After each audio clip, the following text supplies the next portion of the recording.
So you're just getting started with saxophone and your sound is pretty rubbish, let's be honest. You're struggling to get the sort of sound that you want, that pro sound, the sound that you're really proud of. But I've got good news for you because you know what? There's 5 main things that I see people getting wrong with playing saxophone. These are mistakes that they make that cause their sound to be a bit rubbish. And in today's video, I'm going to run you through those 5 things and show you how you can fix them so you can get your saxophone sound on track. Okay. Hey, just before we get started, if you're new here, make sure you click the subscribe button and click the bell icon so you don't miss out on any of these lessons because I'm putting them out all the time. Okay, let's get started.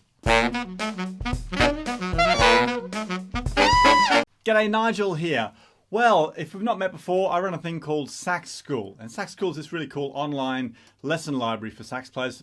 Taught over 10,000 people in the last 7 years. So I've seen these patterns occur a lot with new players that are coming in that are struggling with their sound and they're having issues. The good thing is there really are 5 main things that I see happening over and over and over again. They're really, really easy to fix. So that's what we're going to talk about in the lesson today. Sound like a bit of fun? Okay, so let's get started with the first one. And the first mistake that I see people make all the time is with their reeds. So what we're talking about here is the strength of the reed. Now, if you're brand new to saxophone, reeds are kind of confusing. You go to the shop, want to buy some tenor saxophone reeds or some soprano reeds, alto reeds. What size would you like, madam? Oh, I've got no idea. How do you know what size? It's confusing. So let me give you a quick rundown. Cane reeds, saxophone reeds, generally come in half sizes. The softest that you would start off with is probably a 1.5. And they go up in half sizes, okay? So 1.5, then you could buy a 2, or you can move up to a 2.5. Most players would use a 2 or a 2.5. Some people go up to 3 or 3.5 or even a 4 if you've got a really strong embouchure. But for most players, me included, a 2 to a 2.5 is the optimum reed strength. Now there's lots of things to think about with regards to the reed and how it matches your mouthpiece, but we'll go into that in another video. But if you have a sound that is really thin and weak and you struggle to get any of the high notes, and your mouthpiece feels like it's closing up all the time, that's because your reed is too soft.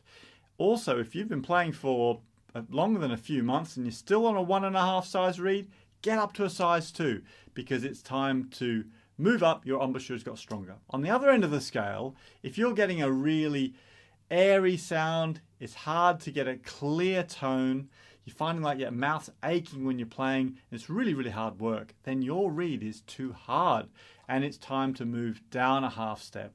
Now there's nothing, I had a student I was talking to actually just yesterday who was saying, well Nigel, I'm on a 3.5 and I'm thinking of moving to a size 4. And I'm thinking, well, that's kind of unusual. Not many people can actually pull that off convincingly. So don't be tempted with a harder reed. It's not a macho or a manly thing to go into a harder reed. If you want to get a great, clear, lovely sound that's flexible, stick to around a 2.5. That's going to be perfect for you. Now, the second thing that I see people get wrong when they're starting out on saxophone is their mouthpiece placement. And what I'm talking about here is how much mouthpiece you've got in your mouth. When you look across your mouthpiece, there's a point where the reed comes away from the mouthpiece, and that's the point where you really should have the mouthpiece in your mouth. So if you've got too much of that mouthpiece in your mouth, then you're going to get a really raucous, honky sound. It's going to sound pretty awful, scare the neighbors away, the dog will run out the house. It's not going to sound great because the reed's not being supported and it's vibrating too much. On the other end of the scale, if you have got too little mouthpiece in your mouth, then you're going to get a very closed off, narrow sound. It's not going to sound very expressive or big. So the very first thing I would suggest you should do if you're getting lots of squeaks or lots of honks is experiment with mouthpiece a little bit more or a little bit less, how much mouthpiece is in your mouth, and that's probably going to solve most of the problem.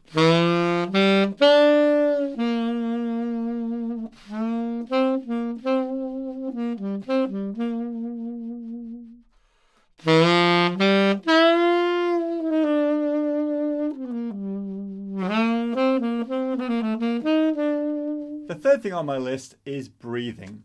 Now we all know how to breathe, we do it all the time. I hope you're still breathing. If you're watching this video, then I reckon there's a good chance that you are still breathing. But breathing is super important with saxophone, and if you get the breathing part wrong, then you're just not going to have a very full sound. Your sound's going to be very small. What I'm talking about here is making sure that you breathe very deeply to the bottom of your lungs. So you've got to use a lot of air when you're playing saxophone. Something I like to think about is picturing my saxophone as being filled with air. I'm really trying to push out from the bottom of my abdomen. I'm pushing the air from down here, and I'm really breathing deeply, and I'm blowing as much air as I can into the saxophone, even if I'm playing quietly, to try and fill the saxophone with air all the time. That's the first thing. And the second thing is making sure that I'm blowing my phrases all the way through. So we're not playing note, note, note with a little breath in between. We're playing long flowing lines when we're playing saxophone. And we do that by pushing the air out and keeping the saxophone full of air. So if you want to get a fuller, more flowing, more professional sound, then have a go at that. Think about breathing deeply, pushing lots of air into the saxophone, and filling out that sound. I've got 2 more tips for you, but first let me know what you struggle with your saxophone sound. Let me know in a comment below. Is it the tone? Is it your fingers? What are the things that you're really struggling with? I would love to know. So stick a comment down below and let me know. Okay, the 4th common mistake is got to do with mouthpiece selection. Now, it's so tempting when you get yourself a new, shiny new saxophone to go out and spend a load of money on a fancy mouthpiece as well. Problem is, if you don't really know what you're looking for, it's easy to get tempted to buying something that's probably inappropriate. I'm not waving this around because this is inappropriate, because this is actually our monster saxophone mouthpiece. I love this mouthpiece. However, I have had quite a few students that have come to me with mouthpieces that are just inappropriate for the sort of music that they're playing, and that can lead to a really shrill, harsh sound that's frankly very difficult for you to control as well. So it's great to start, if you're a brand new player, to start with a middle of the road, safe mouthpiece. So something like a Yamaha 4C or a Selmer C Star. This is a Selmer D tenor saxophone mouthpiece. You see it's made of hard rubber or plastic, and it's just got a lovely, we're not going to go into the shape of the mouthpiece and why it works better. I've got some other great videos on my channel here about mouthpieces. You should definitely check those out if you're curious to find out more.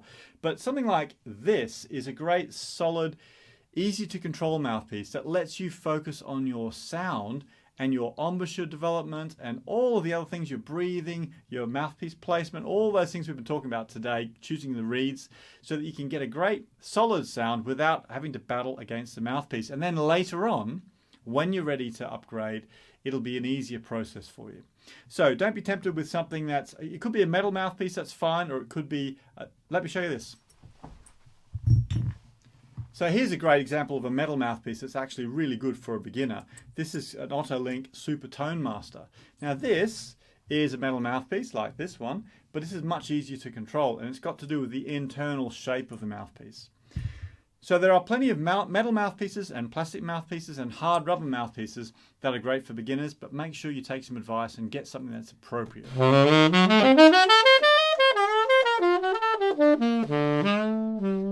Rightio, so we're on to our 5th tip, and this is really important.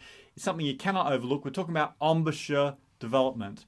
Now, it's tempting when you're starting out on saxophone to skip over those parts of practicing where you're having to play long tones or slow melodies, because, you know, frankly, it's quite hard work at the start. You've got to develop all these muscles, and you want to get onto playing the really fun, groovy stuff. You want to be, you know, playing those fantastic solos, pop, jazz, whatever it is, and playing long tones is frankly a little bit boring. However, it's a bit like going to the gym and sitting on the exercise bike. It's kind of necessary, and you can't step over this part of the process. So what are we talking about here? I'm talking about building up your embouchure muscles when you're starting out.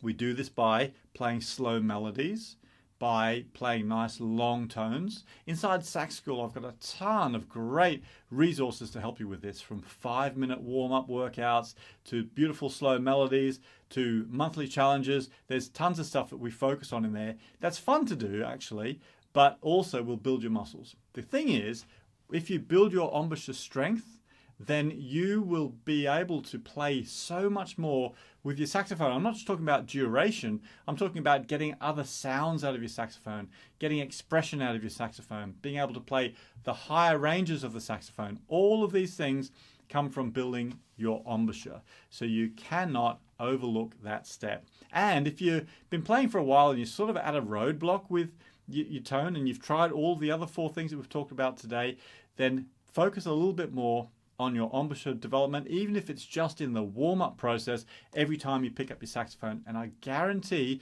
within a couple of weeks, you're going to be sounding so much better. It's all down to your muscles. So there you go, 5 things that are going to absolutely make a difference for your tone, and I hope that you'll check these things out, and if you do, you'll be streets ahead of loads of beginner players that really struggle with these things. Now, if you want to take things a little bit further, I've got a fantastic free collection of lessons for you, my Ultimate Saxophone Toolkit.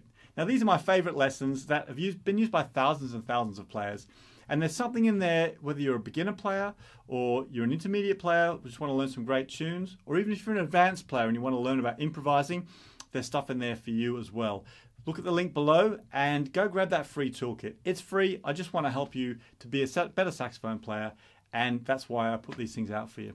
Also, don't forget to subscribe to the channel if you've not already, and click the bell icon and check out the other videos on here, because I've got hundreds of other videos to help you, whether it's learning more about tone, improvising, or even understanding about mouthpieces. Right, keep practicing hard. I'll catch you next time.